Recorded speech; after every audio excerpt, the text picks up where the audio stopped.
Step into the haunting final mission of Sergeant Michael Hazan, American war veteran called back to Afghanistan for one last operation.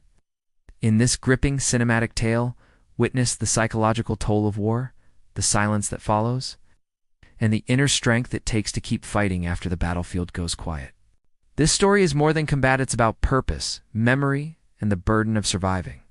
Told from the soldier's perspective, Echoes of Duty is a deep dive into the mind of a warrior who was never truly done fighting. If you value powerful storytelling, emotional depth, and the raw truth of those who serve, this is a journey you won't forget. Subscribe for more true inspired military stories. The next morning, the sun rose with a bitter wind, slicing through the canyon like it had something to prove. I hadn't slept. Just sat on the porch all night, boots on, pistol in reach, staring at the horizon like it owed me answers. At 6 o'clock sharp, I started driving. No GPS, just memory, instinct, and an old map from my deployment trunk.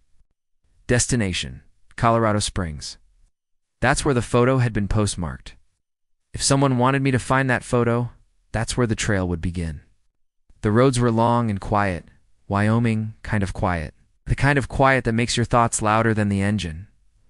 I kept hearing Logan's voice in my head, laughing at me, cussing me out, reminding me how many times he pulled my sorry ass out of fire. He was always the reckless one, but smart, scary smart. He could VA-led the whole platoon if he was on T, so busy breaking the rules we were meant to follow, and then one day gone. Vanished in a classified op over northern Iraq. We got a report, a folded flag, and orders not to ask questions. But I did ask, and they said, "You don't want those answers, Sergeant." They were right. Back then I didn't, but now I wanted all of them. I reached Colorado Springs just after dark. Pulled into a cheap motel off I-25. Just handed me the key like he'd seen to. Many men like me walk through the door and never stay more than a night. The clerk didn't ask for ID. Room 17. Peeling walls. Buzzing light. I sat on the bed and took out the photo again. This time I noticed something I hadn't before. A reflection in a car window behind Logan's shoulder. It was faint, blurred, but it looked like a camera. A long lens. Maybe military. Maybe surveillance. Someone had followed him, and now they were following me. I ran a fingertip across the edge of the photo. Whoever sent this didn't just want to show me Logan was alive. They wanted me to find him. But why? And why now, after all these years, to still? Around 2 o'clock a.m., I stepped outside to smoke. The motel parking lot was empty, except for a dark sedan parked under a broken streetlight, engine off, to clean. I walked past it like I didn't notice. But my right hand never left the grip of the pistol in my coat pocket. As I turned the corner, I saw it. A man sitting behind the wheel. No movement. No breath visible on the glass. Dead still watching. I went back inside. Didn't sleep. Just sat in the chair, with the pistol in my lap, and the lights off. Old habits never die. In some ghost drive American-made sedans. The next morning, the sedan was gone. But a note had been slipped under my door. "He's not who you remember." That was all. No signature, no date, no threat. But it said everything I needed to know. This wasn't just a reunion. The drive to Fremont County took 3 hours. The note had no return address, no clue beyond its chilling sentence. "He's not who you remember," but I knew where to go. It was a place never listed, never photographed. We called it Facility Echo. Officially, it didn't exist. Unofficially, it was where they sent the operators who saw too much or became too unstable to return. Logan had joked about it once. If they ever put me in a box, I hope they pick one with a view. I laughed then. I don't laugh now. The facility sat beneath the shadow of an abandoned mining site. All fences and steel, no logos, no insignias, just cameras that never blinked and guards who never smiled. But I had something more powerful than a key. I had memory. There was a drainage tunnel forgotten, sealed years ago. I'd helped secure this place during my last rotation in 2008. No one thought anyone would ever come back. They were wrong. Crawling through darkness is a strange experience. Silence doesn't just surround you, it speaks. Each footstep echoes louder than the last. Each breath feels borrowed. Each heartbeat sounds like a countdown. After 20 minutes, I emerged into a sub-basement. Empty. cold. The air tasted like metal and rot, but something was alive here. I could feel it. The corridor lights were dim emergency power only. I moved in silence, hand on my weapon, mind focused. The place smelled like ammonia, rust, and forgotten purpose. Then I heard it. A voice cracked, hoarse, familiar. "Ray, that you?" I turned the corner and saw him, Logan McCallister. He looked older, but not by much. Eyes sunken, beard rough, but no bruises, no injuries. Just a calmness I didn't recognize. "Been a long time, Ray. You're not supposed to be here," I froze. Part relief, part confusion. "What is this place, Logan?" He looked past me down the hall, like he was listening for something else. "This is where they keep men like me. Men who stopped being useful, or became something else. Something else." I asked him if he was okay.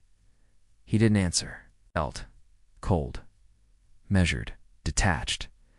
"They were never going to let me go, Ray." Hi. "But you. They knew you'd come. You always had that sense." I reached for my radio. No signal, no GPS, dead zone. "Why send the photo?" I asked. He didn't flinch. I didn't, but I knew someone would. "They wanted to see what you do." Footsteps echoed behind me. Heavy boots, multiple. We weren't alone. Logan stood slowly. "I'll put you in a room just like mine. And the longer you stay, the less you'll remember who you were. You need to leave, Ray."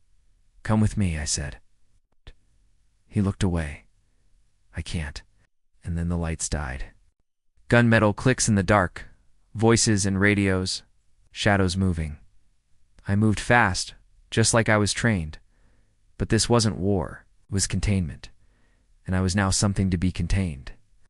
I found the tunnel again, barely. Made it back into the sunlight with bleeding hands and bruised ribs.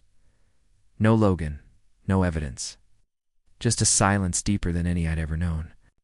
I got back to my truck, engine cold, windshield cracked. There was something on the dashboard, another envelope. Inside, a second photo. This time it was me, taken from behind, inside the tunnel. The second photo burned into my mind like a brand. There I was, blind to the lens, vulnerable as hell in the belly of a place that shouldn't exist. Someone had been watching me long before I ever saw the note. I knew I was dealing with more than ghosts. Back in town, I met with an old contact, a guy they called Ghost for reasons I didn't question. He owed me favors, and I owed him some answers. We sat in a dimly lit bar, the kind where nobody asked questions and everybody kept their pasts locked tight. I slid the photo across the table. "Who's watching me?" I asked. Ghost studied it quietly. His jaw tightened. "Ray, you're tangled in a black ops program. It's the kind that operates in the shadows, off the books, no oversight. They're not just watching, they're controlling. And Logan, he was part of it. But something went wrong." "Control," I spat. "You mean they turn soldiers into weapons?" Ghost nodded grimly. "They call it the Reclamation Project. Breaking down the mind, rewiring it to follow orders without question. But sometimes the soldiers break first." I thought about Logan's blank stare, the cold smile, the way he said he couldn't leave. Ghost pulled out a crumpled file. "Photos, reports, code names. Your name's in here too, more than you know. You were a candidate for reclamation, but they never got to you. They knew you'd come if Logan sent a message. And now they want to finish what they started." I looked at him, the weight of years on my shoulders. "I don't run anymore." Ghost smiled sadly. "They don't give you a choice." The next day, my truck was broken into. Nothing stolen, but my weapon was moved. A warning. I packed what little I had left: memories, ammo, and broken trust. I was going back into the shadows, not to run, but to fight. As night fell, I made a call. "Get me anyone still in that program. Anyone who remembers what it means to be a soldier and a man." The fight was just beginning. And the silence was about to break.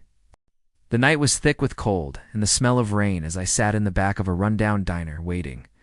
Ghost's network was smaller than I expected, but more loyal than anything I'd seen in the cores. A woman slid into the booth opposite me. Name's Alan, a former intelligence, now a ghost herself. Her eyes held stories that didn't need telling. She nodded when I showed her the photos. "They've been pulling strings for years," she said, voice low. "Logan's not the only one lost in this. I know a few who vanished, reclaimed like him, but some of us survived." "Survived how?" I asked.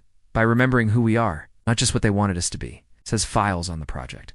Everything we've managed to salvage. It's dangerous, Ray, if they catch you with it.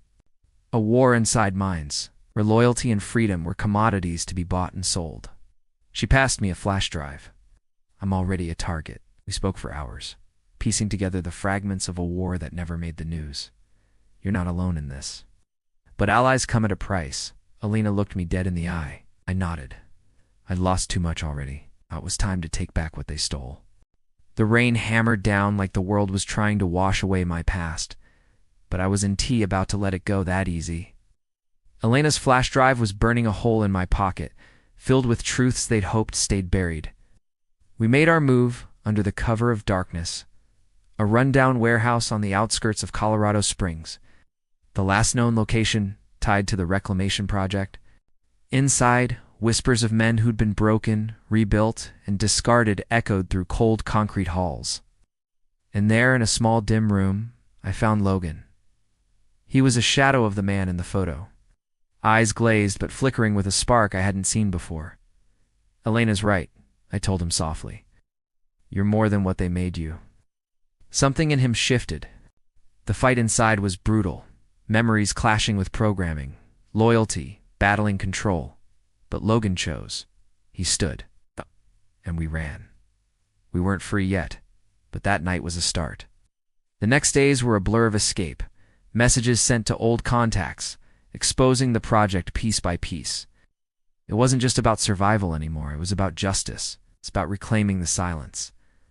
I look at the horizon now, knowing the war inside me will never fully end. But there's peace in knowing I stood up when it counted. Because sometimes the greatest battles are fought long after the gunfire fades.